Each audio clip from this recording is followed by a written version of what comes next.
morning, morning, morning. Good morning. Good morning to you. Good morning and welcome. Morning, Tisha. Happy Jackie Opel Day to you. Happy Jackie Opel Day to you as well. For me, we started hearing about Jackie Opel years ago, but in recent times, what we've heard about him has really been amplified, and that has made the world of difference.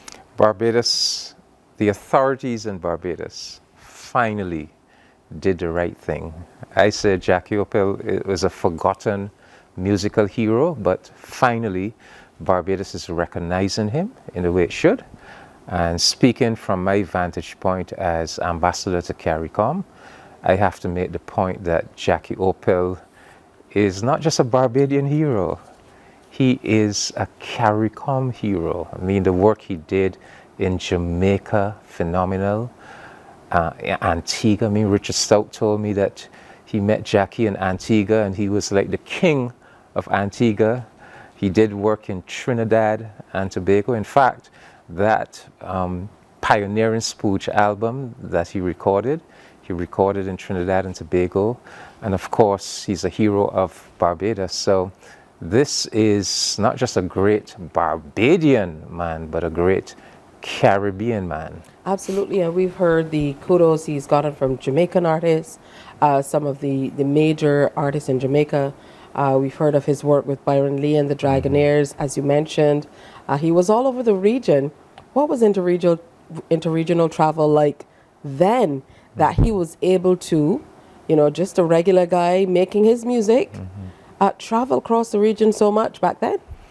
Well, I guess they found a way to make it work. As I tell people, in the 1650s, Barbados built a colony in Suriname, up the Suriname River, 2 ships a week moving from Barbados, sailing to Suriname for almost 400 years ago, So if it could be done back then, what about us now with all the modern transportation technology? So it's just a reminder that where there's a will, there's a way. Absolutely. So again, happy Jackie Opel Day to everyone. We will continue talking about him later in the show as well. We have a few people who will be coming through to share with us, Desmond Weeks and Simon Pipe. Yeah. They're going to share how the NCF is celebrating. There's a big concert today at 6 o'clock in Golden Square Freedom Park. Couldn't be a better location for Jackie Opel concert. I'll be there, and I hope to see the whole of Barbados there as we honor him. As we continue looking at spooge and enjoying and taking it forward for the next few years. Now, it's always great to catch up with you and find out what you've been up to over the last few days, literally, since you've been with us. Yeah, well, my most recent travel was to Colombia, and I was invited to go to Colombia to make a presentation on the Bridgetown Initiative. And what was this all about? Well, the Colombian government was hosting a number of progressive members of parliament from all across our hemisphere, with the idea of establishing a PanAmerican Congress.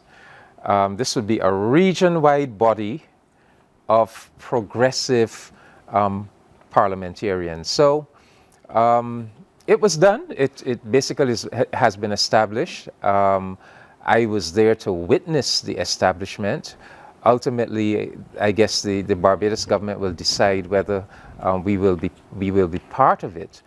But I thought that I should let the Barbadians know about this new development, and I want to place it in the context of CARICOM's multilateral relations, particularly with this Western Hemisphere that we are a part of, because we are always looking for wider regional bodies that CARICOM countries could be a part of, so that we could have greater influence. So, for example, We are members of the Organization of American States, which brings together all of the independent countries of the Western Hemisphere.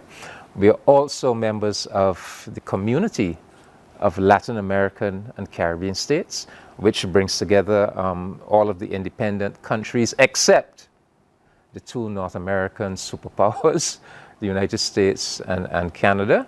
And we are also a member of the Association of Caribbean States, which basically brings together all of the countries that surround the Caribbean Sea. So this new Pan-American Congress will be another opportunity for us to, in a sense, flex our collective CARICOM muscles and to have an institution where, to the extent that we participate, we will be cultivating allies, but on this occasion, not governments, but members of parliament from all the different parliaments all across the hemisphere who have common views pertaining to democracy, pertaining to peace, pertaining to climate justice, and who could therefore work together and could push a common agenda in the parliaments and executives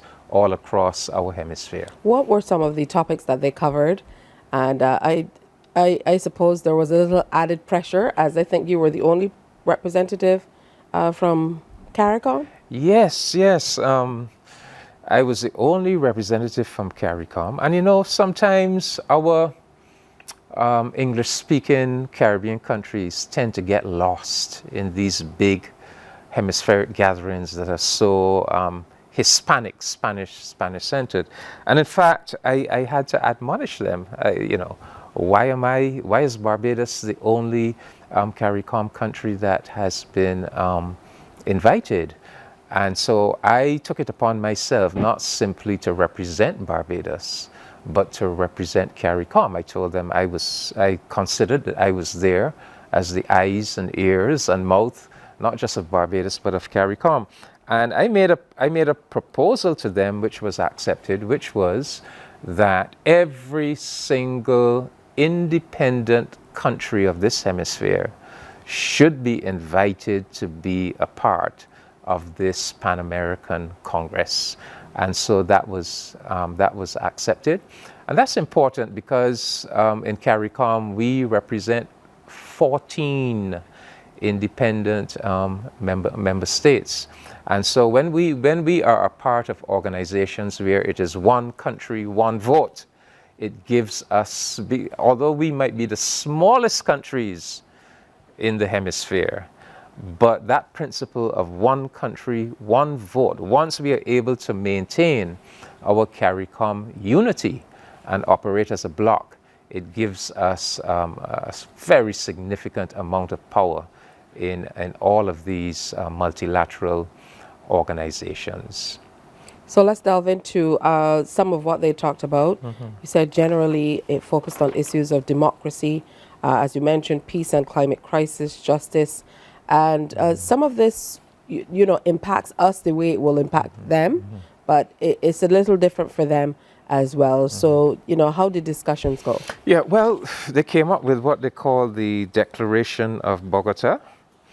And basically, the Declaration of Bogota sought to outline the fundamental principles that will guide this Pan-American Congress. So, a member of parliament will only be invited to be a member of this Pan-American Congress if they subscribe to these three fundamental principles. And what are the three fundamental principles? Defend our democracy. So democracy. Forge a lasting peace. The whole idea of this hemisphere being a zone of peace.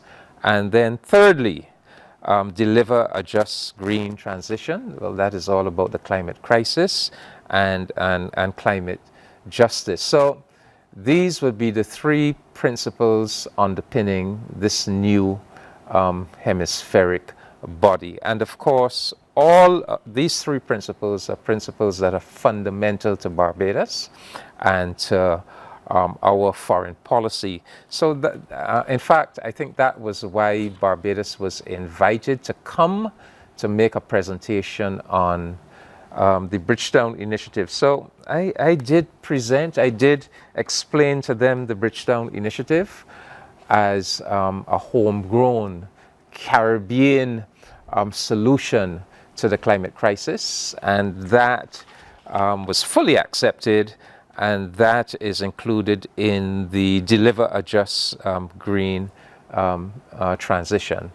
So, as I said, Tisha, it is just it would give us another opportunity to really push our own agenda, the things that we are very committed to. So, if you talk about a zone of peace, forge a lasting peace, well, recently.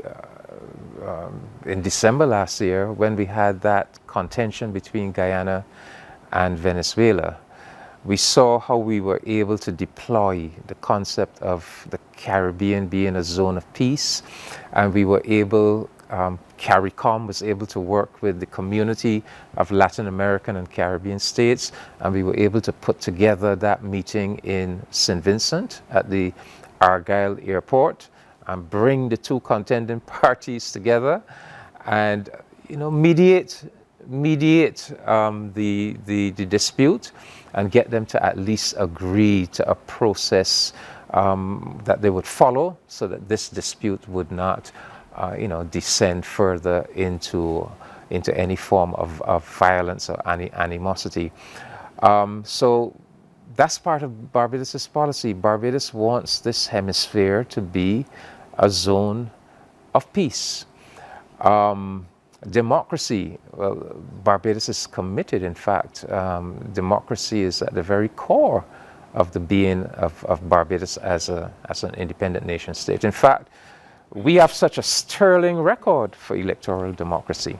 So, freedom, democracy, the respect for civil rights, again, that is fundamental to how we see ourselves and the kind of hemisphere we would wish to live in. Outside of that, how do the views of the other organizations that you mentioned that were part of the ACS, the ALS, even maybe CELAC and different organizations that have member states of the region, how do they align with what this body discussed? Well, the oldest of the three multilateral organizations is the OAS. And the OAS is somewhat, the advantage of the OAS is that it brings everybody to the table, including the United States of America and Canada. But the disadvantage of the OAS really is that from its very inception, it has been an American-dominated organization. So it was established in 1948, basically as an initiative of the United States of America, and it was building on a tradition of really American neocolonialism in this hemisphere. You know, the Monroe Doctrine of the United States, that this hemisphere was its backyard, and it was going to control things in this hemisphere. So the OAS, so for example, it was the OAS that kicked out revolutionary Cuba, that imposed isolation on Cuba, that took this region, this hemisphere, into the Cold War. And so that has been one of the defects of the OAS, an American predominance within the organization, and quite often pursuing that kind of American ideological agenda. But the advantage is that it creates a space where everybody is at the table, and we could at least talk of these differences that we might have. We at least have a space within which we could talk about these differences. CELAC, on the other hand, CELAC was developed in 2011. That's the Community of Latin American and Caribbean States. And CELAC was basically the brainchild of the late Hugo Chavez, the late Fidel Castro.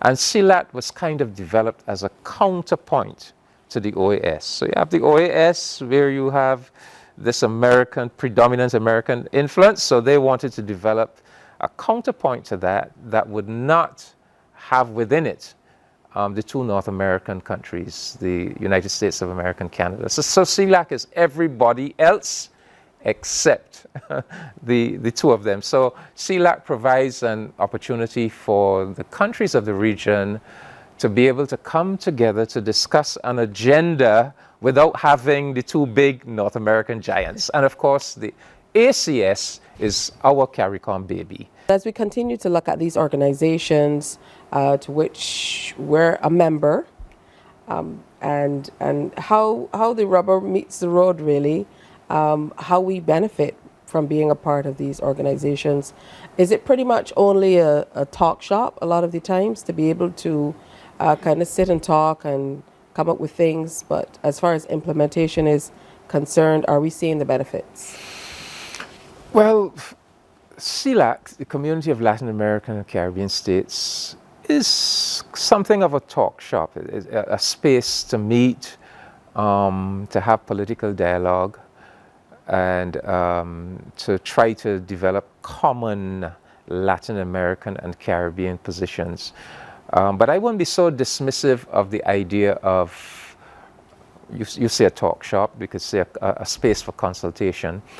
Because it's important that even though a body like CELAC may not have a secretariat and may not have an institutional structure to actually do its own programs, but it's still important to have a space where the countries of the developing countries of this hemisphere can come together and try to work out common positions. And as I said, CELAC demonstrated its importance just December last year when it was part of that whole Argyle process of negotiating peace between Venezuela and Guyana. And CELAC was really building upon the CELAC Declaration of 2014, the Havana Declaration, declaring this region a zone of peace. But yes, you're quite right. CELAC does not have the institutional structure to actually be able to do concrete developmental programs and so forth. The OAS has that, but as I said, and really and truly, the OAS should be focusing more on concrete development programs that would benefit its members, its member states. But in recent years, the OAS really has been distracted with this kind of anti-Venezuela agenda. I mean, we're talking facts here, right? we're not being diplomatic here. The OAS has, at the behest of the United States, really has, and Canada to some extent, pursued this kind of anti-Venezuela agenda, regime change agenda, to the extent that Venezuela denounced the OAS Charter and left the OAS. Nicaragua denounced the OAS Charter and left the OAS. And as I indicated, Cuba was actually put out of the OAS many years ago. So that's the problem with the OAS, really and truly. It has the institutional structure. It has the headquarters in Washington, D.C. It has the structure that it could really be doing a lot more if it were not so ideologically driven. But I guess the good news is that a CARICOM member state is putting up a candidate for the position of Secretary General of the OAS next year. That is His Excellency Ambassador Albert Ramdien of Suriname.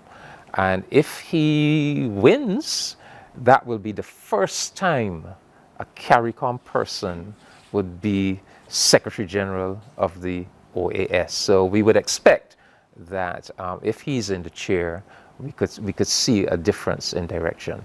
The other organization we have, Tisha, is the Association of Caribbean States, which is a brainchild of CARICOM. Back in the early 1990s, CARICOM had this notion that not only did we need to deepen our integration movement with a CSME, single market and single economy, but simultaneously we needed to broaden it by reaching out beyond the CARICOM states to the wider Caribbean, to Mexico, Guatemala, all the Central American states, Venezuela, Colombia, the northern South American states. In fact, all the countries that surround the 1 million square mile Caribbean Sea. So this was our brainchild. We basically set it up. The headquarters is in Trinidad and Tobago. And it is supposed to be an institution for consultation, for cooperation, for collaboration, for working together on various developmental projects pertaining to trade, transport, sustainable tourism, etc. But it really has struggled to deliver on that agenda. And I think one of the reasons it has struggled is because it is really under-resourced, both in terms of human resources and in terms of financial resources. But it is an institution with a lot of potential for really pulling the greater Caribbean together and helping us to do more developmental projects together, with each other. All right. As always, want to thank you for coming in and sharing with us some conversations on CARICOM to kind of deep dive into exactly what's happening and find out a little bit more what's happening with all these plenary sessions and congresses and really behind the scenes that Caribbean people don't necessarily get to more or less be a fly on the wall Yes. to hear what's happening. So thank you, Ambassador Comissiong, for sharing with us. As always, very, very informative. My pleasure, Tisha. See you in a week's time. Ambassador Comissiong is Barbados Ambassador to CARICOM. Morning, morning, morning. Good morning.